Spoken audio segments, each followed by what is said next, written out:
Mr. Gowdy for 5 minutes. Good morning, Director Comey. Secretary Clinton said she never sent or received any classified information over her private email. Was that true? Our investigation found that there was classified information sent. So it was not true? Right. That's what I said. Okay. Well, I'm looking for a little shorter answer, so you and I are not here quite as long. Secretary Clinton said there was nothing marked classified on her emails either sent or received. Was that true? That's not true. There were a small number of portion markings on, I think, 3 of the documents. Secretary Clinton said, I did not email any classified material to anyone on my email. There is no classified material. Was that true? There was classified material emailed. Secretary Clinton said she used just one device. Was that true? She used multiple devices during the 4 years of her term as Secretary of State. Secretary Clinton said all work-related emails were returned to the State Department. Was that true? No, we found work-related emails, thousands, that were not returned. Secretary Clinton said neither she nor anyone else deleted work-related emails from her personal account. Was that true? That's a harder one to answer. We found traces of work-related emails on devices or in Slack space, whether they were deleted or whether when a server was changed out, something happened to them. There's no doubt that there were work-related emails that were removed electronically from the email system. Secretary Clinton said her lawyers read every one of the emails and were overly inclusive. Did her lawyers read the email content individually? No. Well, in the interest of time, and because I have a plane to catch tomorrow afternoon, I'm not going to go through any more of the false statements, but I am going to ask you to put on your old hat. False exculpatory statements, they are used for what? Well, either for a substantive prosecution or for evidence of intent in a criminal prosecution. Exactly. Intent and consciousness of guilt, right? Is that right? Right. Consciousness of guilt and intent.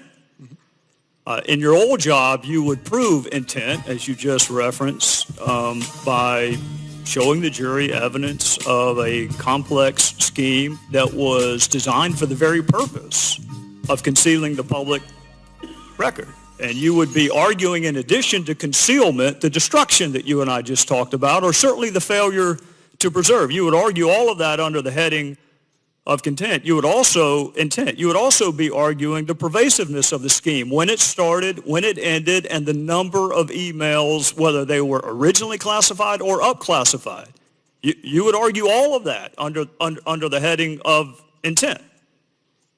You would also probably, under common scheme or plan, argue the burn bags of daily calendar entries or the missing daily calendar entries as a common scheme or plan to conceal.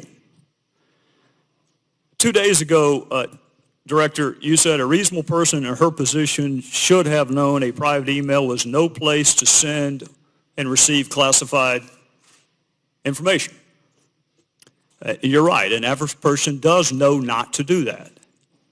This is no average person.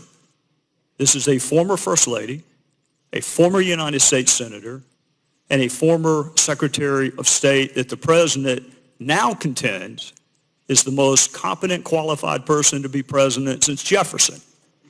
He didn't say that in 2008, but he says it now. She affirmatively rejected efforts to give her a state.gov account. She kept these private emails for almost 2 years and only turned them over to Congress because we found out she had a private email account. So you have a rogue email system set up before she took the oath of office, thousands of what we now know to be classified emails, some of which were classified at the time. One of her more frequent email comrades was in fact hacked, and you don't know whether or not she was. And this scheme took place over a long period of time and resulted in the destruction of public records, and yet you say there is insufficient evidence of intent. You say she was extremely careless, but not intentionally so. You and I both know intent is really difficult to prove. Very rarely do defendants announce, on this date, I intend to break this criminal code section. Just to put everyone on notice, I am going to break the law on this date. It never happens that way. You have to do it with circumstantial evidence. Or if you're Congress and you realize how difficult it is to prove specific intent, you will formulate a statute that allows for gross negligence. My time is out, but this is really important. You mentioned there's no precedent for criminal prosecution. My fear is there still isn't. There's nothing to keep a future Secretary of State or President from this exact same email scheme or their staff. And my real fear is this. It's what the chairman touched upon. This double-track justice system that is rightly or wrongly perceived in this country. That if you are a private in the Army and you email yourself classified information, you will be kicked out. But if you are Hillary Clinton and you seek a promotion to commander-in-chief, you will not be. So what I hope you can do today is help the average person, the reasonable person you made reference to, the reasonable person understand why she appears to be treated differently than the rest of us would be. With that, I would yield back.